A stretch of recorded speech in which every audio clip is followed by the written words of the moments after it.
feeling like spring outside and you're ready to decorate your outdoor area with some new terracotta pot features? Well, you're in luck.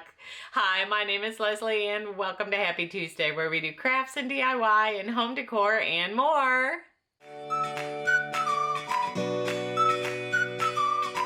Today I have for you 3 of the most awesome terracotta pot decor pieces. You are just gonna love them.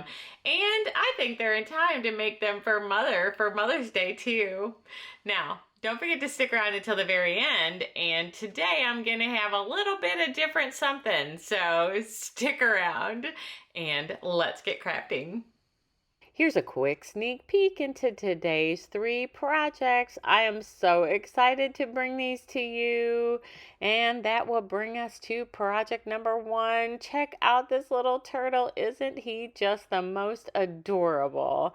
And here he is with a couple of his friends. So we are going to start with this ball and bat set from Dollar Tree. A 14-inch terracotta pot bottom and 4 4-inch terracotta pots. Now you could make this same project with the plastic pots instead of the terracotta. They might be a little bit more cost effective to you. I know that we were trying to craft out of our stash this year, but I really love doing terracotta pot projects and I needed some new ones for my backyard. So first we're going to do is wipe off all the dust and the dirt and give it a nice cleaning there. And then I am coming in with some moss colored chalk paint by Waverly.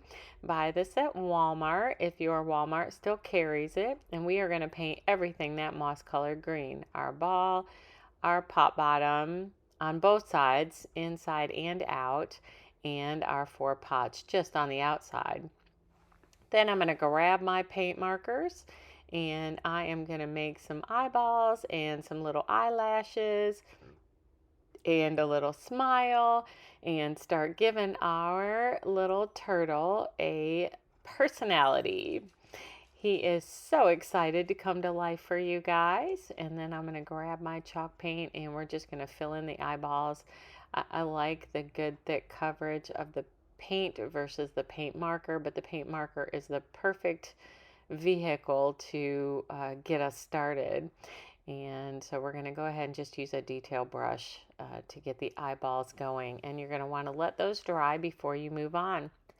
Now, we are going to be sealing everything today with terracotta pot sealer, and I bought mine at Hobby Lobby, but you can actually get it 50 cents cheaper if you buy it on Amazon, and I will have that linked below. I did a lot of research, and when you're putting things outdoors that animals and birds are going to be on, you want to use some water-based items, and that's why we're using chalk paint, because it is water-based and safe. And then we're going to seal it. Now we're going to grab our Gorilla Glue, and if you don't use Gorilla Glue, if you use E6000 or some other bonding material like that, and we are going to glue our little turtle's feet on, legs, whatever you want to call them. Now I got the first one on, and then I decided to get everything lined up and make little pencil marks where they're going to go, so that we make sure, especially since we're adding a couple of dabs of hot glue to get an instant hold right here, that we have it exactly where we want it. We don't want to be ripping it up, trying to reset it. And so we're going to go ahead and do that on all 4 legs and get those situated. Now this is a plant stand, and so you can use as big or as small a terracotta pot bottom as you want for this. I wanted 14-inch because I wanted some of my little creations that I made last year to be able to sit on there.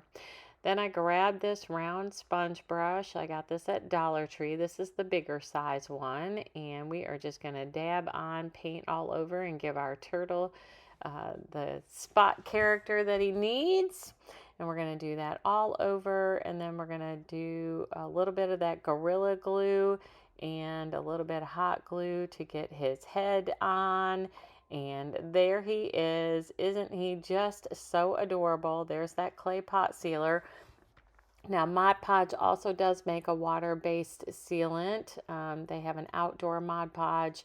You can use that as well. I just wanted to pop in here real quick and say thank you. I appreciate the time that you take to spend with me crafting every week. If you're not already a subscriber, I hope you'll consider hitting that subscribe button and clicking the bell. You'll really be helping my channel grow. And don't forget to give today's video a big thumbs up, share it with your friends, and comment below. Now, let's get back to crafting. And that brings us to project number 2. I love this little bird feeder so much. So we are going to be using a 6-inch terracotta pot, a 4-inch terracotta pot, and a 15-inch pot bottom. The pot bottom, while I'm painting, I stuck in a container and covered it with water. That's going to make drilling a hole much easier. We are going to take the 4-inch terracotta pot and we are going to paint it brown. This is Truffle by Waverly. And we're also going to grab a wood bead because we're going to put that at the top of our little birdhouse roof when we get done. Now, I had this 6-inch pot left over from last year that I had already painted white.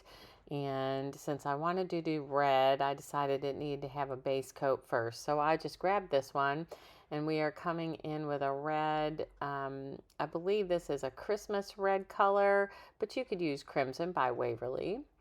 Next thing I'm going to do is just kind of determine where my roof sits so that I know where to put my little bird hole opening with some ink chalk paint.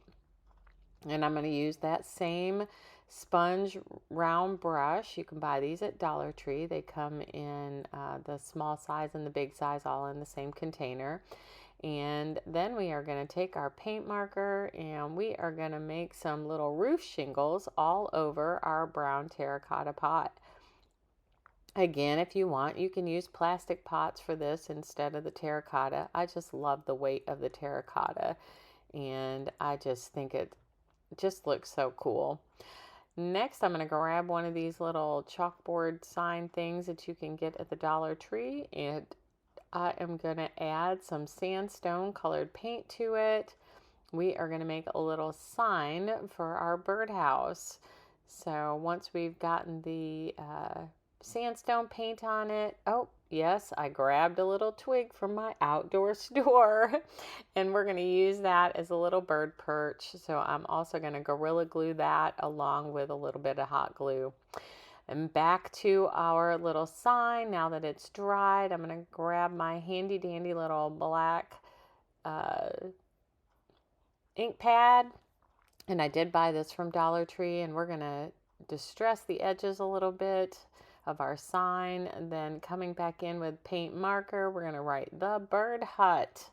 Now, if you don't want to write it, you can always use your Cricut or your cutting machine and cut out something. Next, we're going to start assembly. So my husband found me this long bolt, and that's what we're going to use with some washers and some nuts. I took these pots outside, just the 2 that we're going to use for the bird hut, and I sprayed some of that sealant on it and gave it a second coat.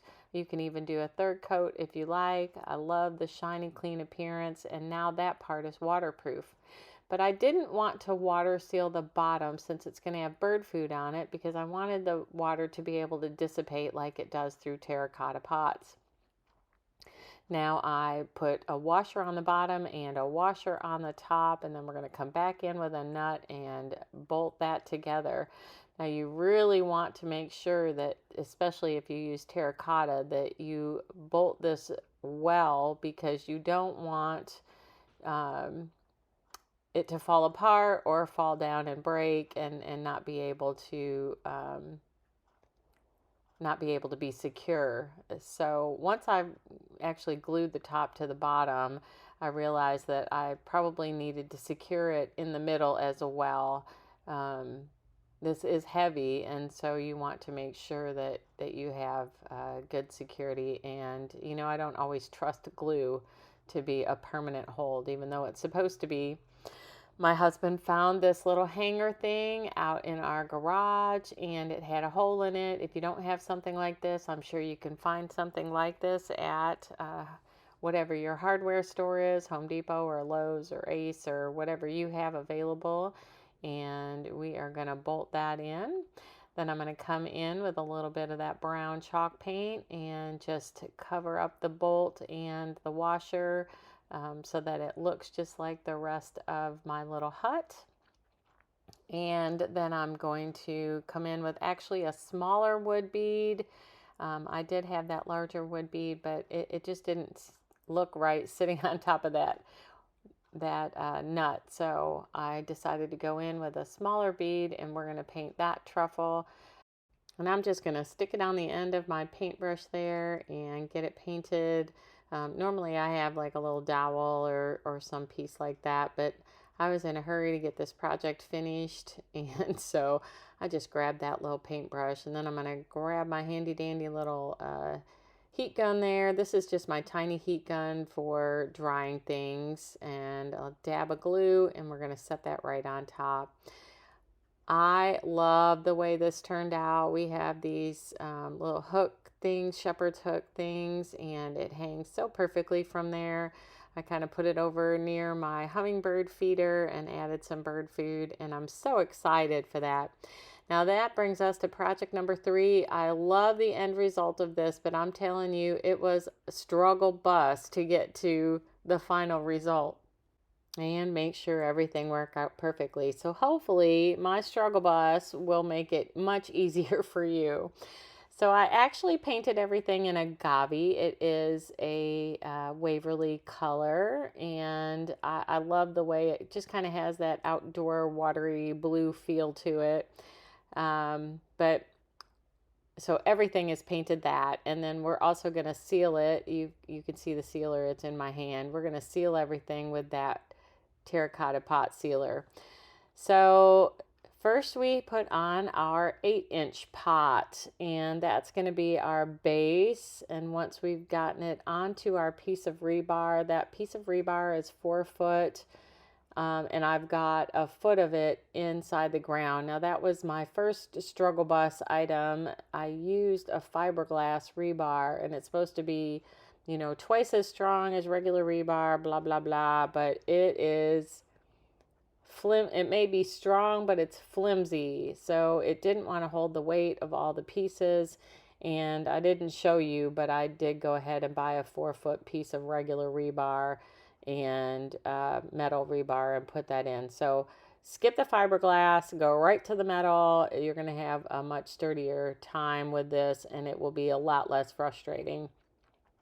So I'm trying to figure out how to put it in and how to make it sturdy, and I've got 5 of the 6-inch terracotta pots that are lining their way up that fiberglass. But here you can see, even though I'm trying to glue this on and I thought it was stable on there, nothing, none of it was stable, not any of it. And I'm struggling. All right, let's just take it all apart.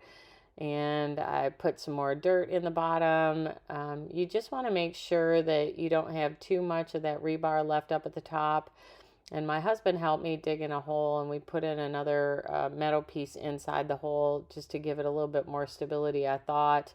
But then I had too much of the rebar sticking out, and I had to figure out how to overcome that, along with trying to get me a good base for which this to stay level, because I want to use this as a bird fountain, a bird waterer, a bird, oh gosh, now I'm drawing a blank on what even we're making. A bird bath, that's it. So anyway, we're going to go ahead and fill up all our pots with dirt. So we're filling 4 with dirt along with that bottom 8-inch. So you've got those, and we took that other 6-inch pot and we glued it onto the bottom. Oop, see, it just would not stay up there. It was not stable. Of course, I didn't let the glue dry long enough either. And so I'm going to go ahead and let that glue dry onto the bottom. You could see this whole time it's moving, and I should have just quit while I was ahead. And nope, I was going to try to make this work. I was bound and determined. So I got some of these little moss roses. I thought that would be cute as they grow, kind of hanging over.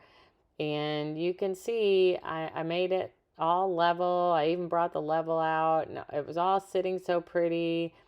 And so I came inside, and I'm putting this little solar fountain together. I bought this on Amazon. I want to say this was only $10. It was pretty cheap. I'll have that linked below too, so you can do that. And I'm putting all the pieces together.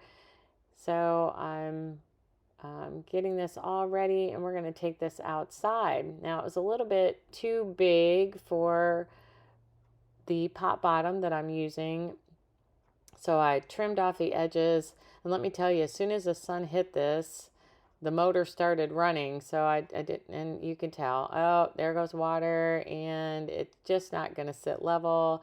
I tried to glue it to the top of the rebar. Nothing was happening. Nothing was helping.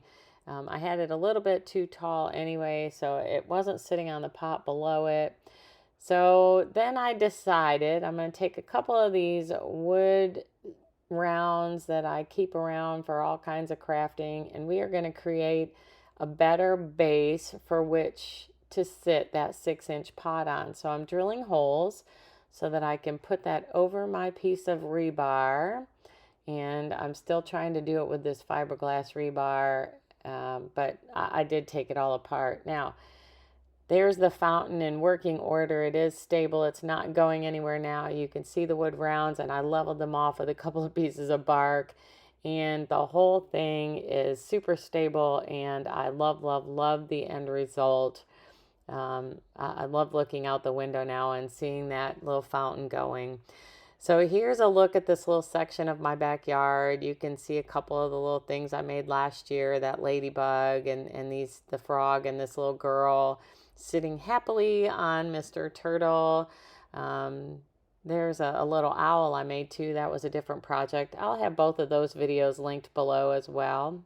There's my bird feeder, and this was also in the outdoor project, that little windmill thing. And the little fairy house was in last year's terracotta pots. And here we are with our beautiful fountain. So take it from me, make sure that you have a good base for your 6-inch pot to sit on. Glue that 6-inch pot to your base. Make sure it's all level. There's Gingy, got a little itch we need to scratch.